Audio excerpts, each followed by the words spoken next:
Welcome to the show, guys. Got an exciting one here for you. We're talking big names, big busts. Yes, I've got some big names for you. 5 big names here in fantasy football 2022. Well, 2 of them are kind of mediocre names, but I got to talk about them because they're ranked pretty high. And we got 3 massive names here that I think are going to bust. I completely overpriced, overrated. They're going to bust based on their ADP. So we're talking big names, big busts right here, guys, on the show, continuing to give you guys amazing content to help you guys crush your leagues. This isn't just about entertainment. This is about actually getting you guys winning advice and avoiding potential downfalls and potential flaws and overpaying for the consensus, the consensus picks that mess you up every single year. All right, guys? So I'm looking after you here. We're talking players to avoid, big names, big busts. Before we get into this, guys, secure the 16-round draft solution. I'm always wearing the shirt. I don't think I've even washed this shirt. Get the 16-round draft solution, guys. You can see it representing the optimal players to draft in each round, sleepers, breakouts, everything you guys need. It's like having me at the draft with you, holding your hand. Well, not physically. Don't want to hold your hand. Depends on what type of chips you're eating or whatever. I don't want to know what you're eating, at the or drinking at the draft, but I won't actually hold your hand, but this is the closest thing to it, guys. All right, get the 16-round draft solution. Use code TUBE20. Save yourself 20% on the solution. So get in right now, guys. You will not regret it. This is the game changer. Scrap the draft kits and cheat sheets. They're gone. This is the game changer, all right? Subscribe to the channel, of course, and leave the thumbs up. And leave me below. Who is overrated this year? Who is big name and he's going to bust this year? Let me know. First guy here, let's just rip into this, dive into it, is Christian McCaffrey. Now, Christian McCaffrey, what I don't like about him, guys, is the fact that he's played 10 games in the past 2 seasons. Not enough for me. 10 games, 2 seasons, not enough. And if you saw the injury last year, he tweaked his hamstring running to the outside. Big deal.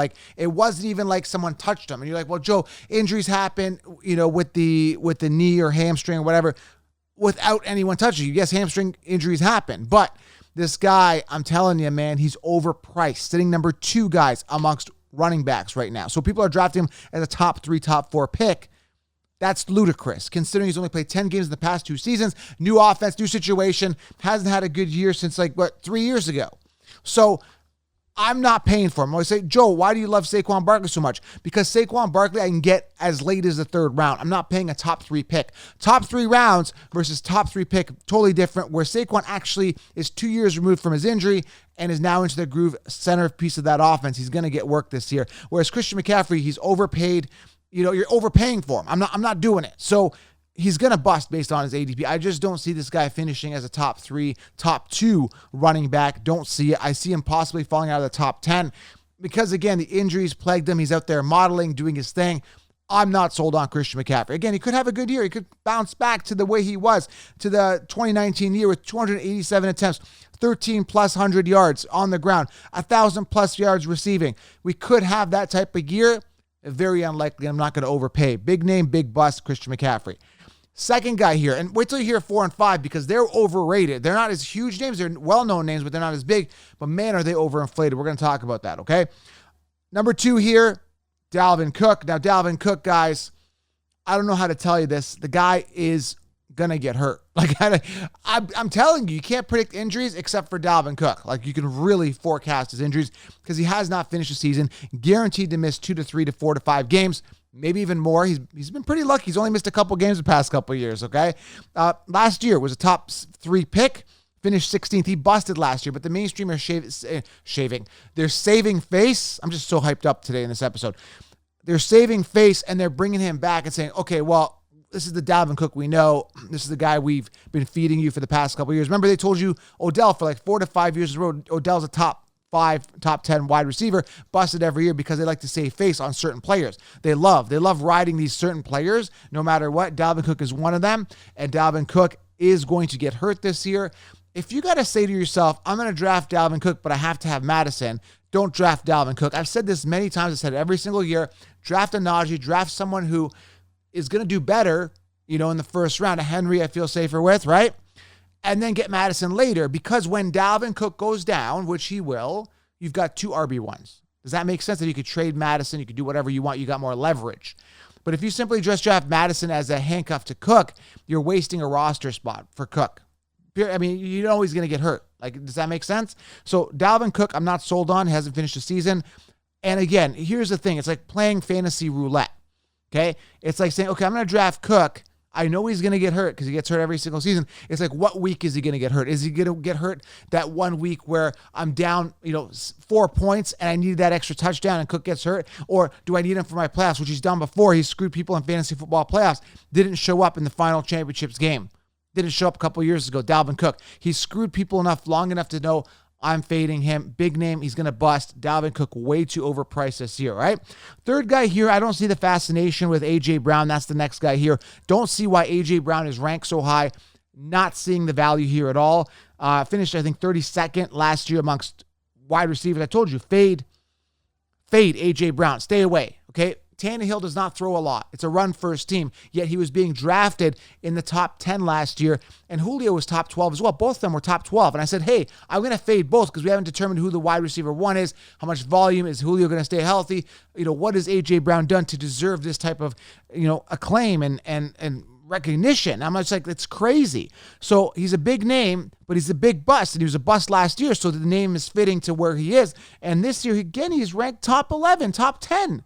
He's sitting top 10 right now. It's ludicrous. I mean, the guy, he had a good year. 2020 had his 11 touchdowns, just over 1,000-yard season, but he's maxed out at 70 receptions. This guy doesn't see past 70 receptions. Now he's on a new team, new quarterback to him. They've got Smith there as well, Devonta Smith. So Smith is a guy that I think peaked at 104 targets. Let me pull this up here. 104 targets last year. And again, guys, I don't see the volume here. I don't even know what to tell you. I just don't see the volume here with Jalen Hurts and the Eagles because, again, Hurts still has to get integrated, still has to get comfortable. Is he this year? That's a gamble. I think he is. But, again, looking at Devonta Smith, who was the number one receiver there last year, 104 targets, peaked, and he's still there. So how is A.J. Brown going to peak at 140, 150 targets when the number one receiver last year peaked at 104? Now, looking at their tight ends last year, particularly, Goddard had 76 targets. So, Hurst didn't throw a lot. Maybe let's say he throws a lot more this year. But now you got to divvy it up between Smith and A.J. Brown. I don't see it, man. I just don't see A.J. Brown coming up and just being this top 10 receiver. Eagles, suspect offense. Devonta Smith there. I'm looking at it. I'm just like, mathematically it doesn't add up, right? So A.J. Brown, to me, big name, big bust. He should not be anywhere near the top 10, okay? Now, the next two are wide receiver twos, okay? But you're going to know the name. First guy is T. Higgins. Now, T. Higgins had a safe campaign last year, 6 touchdowns, just over 1,000 yards, 110 targets, 74 receptions. Good year, finished 24th amongst wide receivers. But here's the thing. Higgins is ranked 13th amongst wide receivers, and he's a wide receiver too, okay? We know that Chase is the one. This is clear cut. It's like if this is a race, Chase is like light years ahead of Higgins. So why is Higgins ranked 13th on the consensus, on the sheep rankings, knowing there's other wide receiver ones that are far superior? Like Sutton and Judy are ranked below. One of them is going to be a wide receiver one, right? Amari Cooper, he's the wide receiver one on his team. He's ranked below. Michael Pittman, Drake London, who's going to slide in to be a wide receiver one, right? There's so many wide receivers, right, that are ones on their team that are ranked below T. Higgins, which is absolutely ludicrous. He's going to bust. Like, there's no way him and Chase finish top 13. I mean, it's possible, but there's better wide receivers you can get that have higher ceilings you could draft over Higgins. Does that make sense to you guys?